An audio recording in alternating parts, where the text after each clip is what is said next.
Quite often these days, when browsing social media, there'll be a post on the mass immigration into Europe and how it's ruining our countries. And underneath, an argument will break out between some people stating, well, Europeans colonized the world, so you deserve all this, suck it up. And then there'll be the detractors saying, oh, don't be such a victim, get on with your life. And I often think that's quite a weak response. Generations in this day and age have been through mountains of brainwashing via the media and the education system. So I thought I'd lay out 10 arguments against mass immigration, which I think will be quite useful in the future for what's coming. Now, the most common argument you see today is the aforementioned Europeans colonized the world, you stole everybody's resources and displaced their leaders, henceforth they had no choice but to come to the Western world. Ha ha, suck it up. Now, the obvious counter-argument here is that the people who exhibit this attitude and this argument show that they're not interested in social harmony, which isn't true of every immigrant to the West, by the way, but it is of many.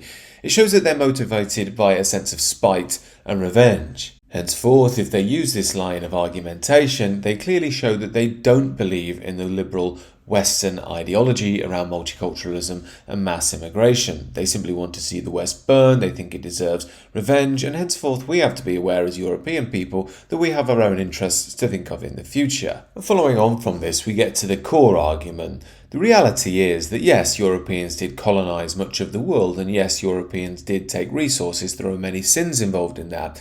But the idea that Europeans are the only evil people in history is a blatant lie. The building of empires, the domination of peoples, slavery, these things have been common throughout human history, cross-culturally, all around the world. Henceforth, when Westerners get accused of quote-unquote raping and pillaging, it should be remembered that every group has done this, especially Muslims. They should not be criticising anyone else. But of course, it's not just Muslims either. As I say, you find it all around the world. This modern idea that everyone else was some noble people, was just willing to live in peace and harmony, and then the evil Europeans showed up, is just a blatant lie, again rooted in spite and anger. Further to that, you could also argue that the Western world ended the era of colonialism and brutal violence. Yes, we still live under the American empire, but the standard of living these days is still much higher. Further to that, we ended slavery and spent much blood and treasure stamping it out around the world. And this leads me to the next argument around quote-unquote stealing resources. In one sense, they do have a point there,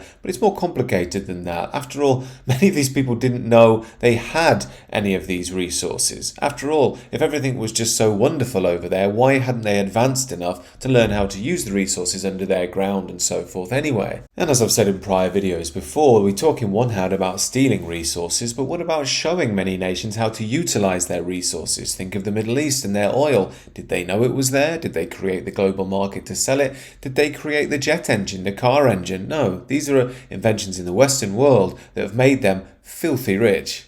And finally, on this note, they may counter that, well, if they were left to develop at their own pace, they would have simply found all of these things if we'd left them alone. Well, is that true? Many of these people were there for thousands of years. There's no evidence to suggest that they would have developed the Industrial Revolution like the Western world did at all. And just remember that the Western world did create a lot as well. Medicine, infrastructure, political systems, philosophy, scientific advancements, and so on and so on. These have benefited the world all over. Add to that the technological revolution, and you can see, on balance, we've probably given a lot more than we've taken. The next one is a more contemporary argument you might get. Immigrants wouldn't flock to the Western world if the Western world hadn't attacked the Middle East. And in one sense, that's quite a good point. We shouldn't have got involved in the Middle East at all. It has made a complete mess over there.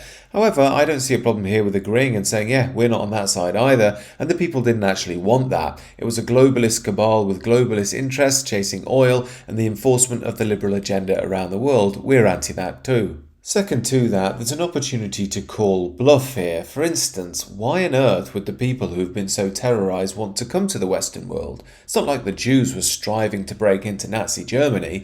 If we're that bad and on that par, why do so many people simply want to come here? The answer is because it's not as evil as they're making out, because they can live a good life, they can earn good money, they'll be left alone, and largely society is quite quiet and peaceful. Admittedly though, that is now due to mass immigration starting to change in Europe, and this is why people are going around to different countries such as Dubai and Singapore and so forth. Remember, these places have all benefited from Western invention and arguably even Western colonialism too. And again, just another calling of the bluff when we hear about how cultures have been destroyed and people have been displaced. People are welcome to go back if they want to. I mean, black folks can go back to Africa if they wish. Pakistanis can go back to Pakistan. If you feel your language has been lost, you're more than welcome to reawaken it.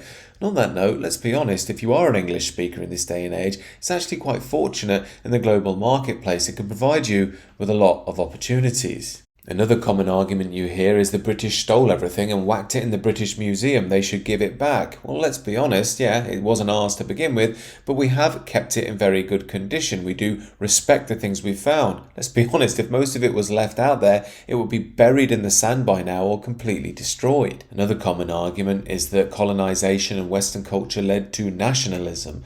Now, I'd say that's something of an anachronism. That's simply because I think people were always associated to their nation. They just never had to really question it on the global scale before. On top of that, have you ever noticed how left-wing nationalism tends to be allowed? You have Scottish nationalism, Irish nationalism, and Palestinian nationalism, of course. However, any other form of nationalism is demeaned. And of course, leftists will say, well, those nationalisms are allowed because they're fighting a stronger power. However, that undermines their own argument. Objectively, their issue isn't nationalism, it's just being on the side of someone they perceive as small. And with that too comes the moral inconsistency of one people being able to say, I'm proud of my people and stand by them and will fight for them, and another being seen as an evil racist for saying exactly the same thing. There is no moral difference objectively. Another common argument you hear in favour of mass immigration is migrants will come here and do the jobs that the Brits won't. Well, that's true to an extent, but the Brits lived for thousands of years without needing mass immigration. So really, this is something that's been enforced from the top. If we had a strong leader who could actually mobilise the people of the country, get them moving and get them in jobs that need doing, we really wouldn't need mass immigration. We'd be perfectly fine without it. Then we have the modern arguments around social ostracisation and being othered.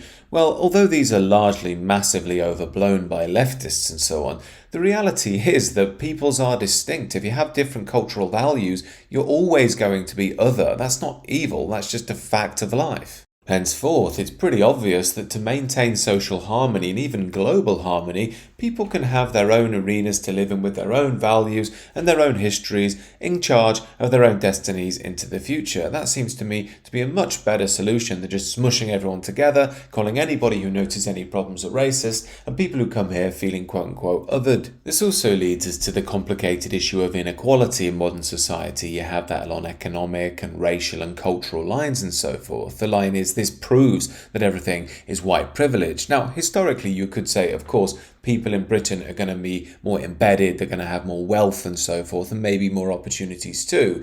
But we've seen now that some communities, like the Indians and the Jews, have come here and done quite well for themselves, while others haven't. That, to me, completely collapses the white privilege argument. This tells us that other dimensions may be at fault here: emotionality, psychology, cultural issues, and maybe some others that you can't really talk about on YouTube. However, these are all factors that play in to the hierarchy and structures of modern Western nations. Now, as I've said in previous videos, it seems to me that the liberal utopian ideology is over in Europe, and we're going to have to wake up to the harsh realities, the harsh questions that are going to face us. It seems to me the idealism of the 60s, 70s and 80s has put us in a really bad position, and people need to understand some of these arguments.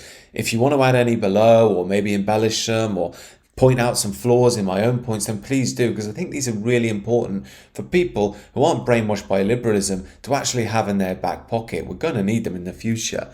These are just some of my thoughts. However, do let me know what you think down below, and do consider subscribing to the channel.